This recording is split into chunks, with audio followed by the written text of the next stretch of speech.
والصلاة والسلام على من لا نبي بعده أما بعد فأعوذ بالله من الشيطان الرجيم بسم الله الرحمن الرحيم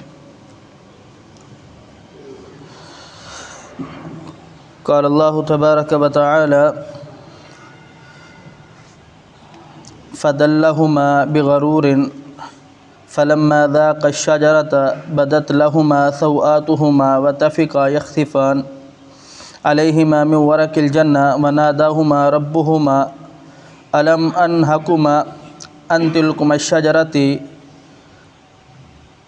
وأقل لكما إن الشياطين لكما عدو مبين فدلهما بغرور پس میل کر لیا شیطان نے ان دونوں کو بغرور دھوکے کے ساتھ، یعنی اللہ رب العالمین نے منع کیا درخت کو کھانے سے، پھر شیطان نے بار بار آرزوئے اور تمنا دلا کر کے وہ درخت کھلا لیا دھوکے سے۔ فلما ذاقا الشجرة بدت لهما سوآتهما، جب انہوں نے اس درخت کو چکھا کھایا تو ان کے اوپر سے جو اللہ رب العالمین نے ان کو انعام اور اکرام اور عزت دی ہوئی تھی، جنت میں رہنے کا اور جنت کا لباس پہنایا ہوا تھا، تو وہ اترنے لگا۔ وَطَفِقَا يَخْصِفَانِ عَلَيْهِمَا مِنْ وَرَقِ الْجَنَّةِ، جب لباس اترا تو وہ اپنے آپ کو جنت کے پتوں کے ساتھ ڈھانپنے لگے۔ مفسرین حضرات نے اس آیات کے متعلق لکھا ہے کہ سب سے پہلا انسان کھلم کھلا شیطان کھلم کھلا انسان کا دشمن ہے اور حقیقی اور ابدی۔ یہ انسان جتنا جلدی سمجھ جائے اور جتنا اچھے سے سمجھ جائے اس کے لیے بہتر ہے، کیونکہ یہ اسی انسان کی وجہ سے ہی تو انسان ابلیس کو جہنم کے اندر ڈالا جائے گا اور جنت سے نکالا گیا ہے اور دھتکارا گیا ہے اور اتنا اس کی مذمت کی جاتی ہے اور لعنتی قرار دیا گیا ہے، پھر کس قدر وہ انسان کا خیر خواہ ہو سکتا ہے۔ دوسرا فرمایا کہ جب اللہ رب العالمین نے فطرتاً انسان کو جو پیدا کیا ہے، وہ فطرت اس کی یہ ہے کہ انسان اپنے آپ کو ننگا برداشت نہیں کرتا۔ فطرت انسان کی یہ ہے کہ انسان اپنے اوپر کچھ نہ کچھ ڈالتا ہے اپنے جسم کو، اپنے سطر کو ڈھانپنے کے لیے۔ سطر عورت کا پورا جسم سطر ہوتا ہے اور مرد جو ہوتا ہے اس کا ناف سے لے کر گھٹنوں تک اس کو سطر کہا ہے۔ فرمایا کہ انسان کو فطرتاً اس لیے ایسا پیدا کیا ہے کہ انسان ننگا اپنے آپ کو نہیں رہنے دیتا۔ یہی وجہ ہے کہ جب جناب آدم علیہ السلام کہ جنت کے اندر سے لباس اترا تو وہ جنت کے پتوں سے اپنے آپ کو ڈھانپنے لگے، اور فرمایا کہ جو جانور ہے وہ فطرتاً ننگے ہیں، ان کو لباس کی ضرورت نہیں ہوتی فطرتاً جانوروں کو۔ آج ہم اپنے درمیان دیکھیں کچھ ایسے لوگ جو کہ کفار کی مشابہت یا کفار ہی ہے، وہ اپنے آپ کو ایسا ننگا رکھتے ہیں کہ جو لباس پہنتے ہیں وہ بھی ان کے اندر ایسا ہوتا ہے کہ وہ نہ پہنے تو زیادہ بہتر ہے۔ وہ اپنے جسم کو خوبصورت کرنے کی خاطر جسم کے اوپر مختلف قسم کے نشان گدوائے ہوتے ہیں اور مختلف قسم کے اپنے آپ کو حسین دکھانے کی خاطر۔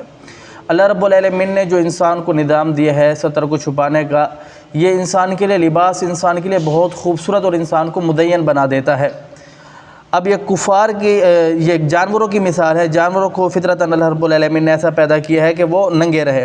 آگے رب تعالیٰ بیان فرماتے ہیں وَنَادَاهُمَا رَبُّهُمَا أَلَمْ أَنْهَكُمَا عَنْ تِلْكُمَا الشَّجَرَةِ، جب انہوں نے یہ درخت چکھ لیا تو پھر اللہ رب العالمین نے آواز لگائی۔ یہ ایک مستقل الگ موضوع ہے۔ جناب احمد ابن حنبل رحمہ اللہ نے اس موضوع کی خاطر، اس عنوان کی خاطر بہت ساری قربانیاں بھی دی۔ یہ عنوان یہ ہے کہ اللہ رب العالمین کی صوت یعنی آواز، یہ خالق ہے یا مخلوق ہے۔ اللہ رب العالمین کی آواز اس آیات سے اور اس جیسی بہت ساری آیات اور احادیث مبارکہ سے معلوم ہوتا ہے کہ انسان اور فرشتے سن سکتے ہیں، جیسے کہ حضرت آدم علیہ السلام کو اللہ رب العالمین خود کہہ رہے ہیں کہ میں نے آواز دی، تو آواز دی حضرت آدم علیہ السلام نے سنا، تو اس طریقے فرشتے بھی آواز کو اللہ رب العالمین کی سنتے ہیں۔ اور فرمایا کہ یہ مفسرین نے لکھا یہ کفار کی مسلمانوں کے ساتھ دشمنی ہے کہ وہ جو اللہ رب العالمین کی آواز یعنی کلام اللہ رب العالمین کی کتاب ہے، اس کو اللہ رب العالمین کی مخلوق شمار کرتے ہیں۔ آگے جب جناب آدم علیہ السلام کو اللہ رب العالمین نے آواز دی اور فرمایا کہ تمہیں ہم نے منع نہیں کیا تھا کہ تم نے اس درخت کے قریب نہیں جانا، اور تمہیں یہ نہیں بتلایا تھا کہ شیطان تمہارا عبدی اور کھلا دشمن ہے، تو پھر جناب آدم علیہ السلام نے اللہ رب العالمین سے کیا فریاد کی؟ کہا کہ ربنا قال ربنا ظلمنا انفسنا وان لم تغفر لنا وترحمنا لنكونن من الخاسرین۔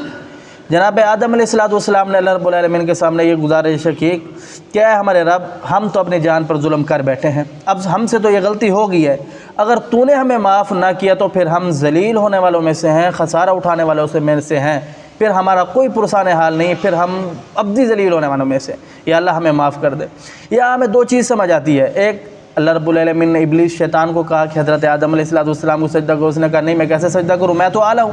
اس نے انا اور تکبر دکھائی۔ اور دوسرا، جب حضرت آدم علیہ السلام سے غلطی ہوئی تو انہوں نے کیا کیا، حضرت آدم علیہ السلام نے اللہ کے سامنے اپنی فریاد رکھی، اللہ مجھ سے غلطی ہو گئی، مجھے معاف کر دے۔ اب یہاں ہمیں یہ سوچنا چاہیے کہ جو ہم اللہ رب العالمین، گناہ تو ہر انسان ہے، فطرتاً ہماری فطرت ہے کہ گناہ تو ہوتا ہے،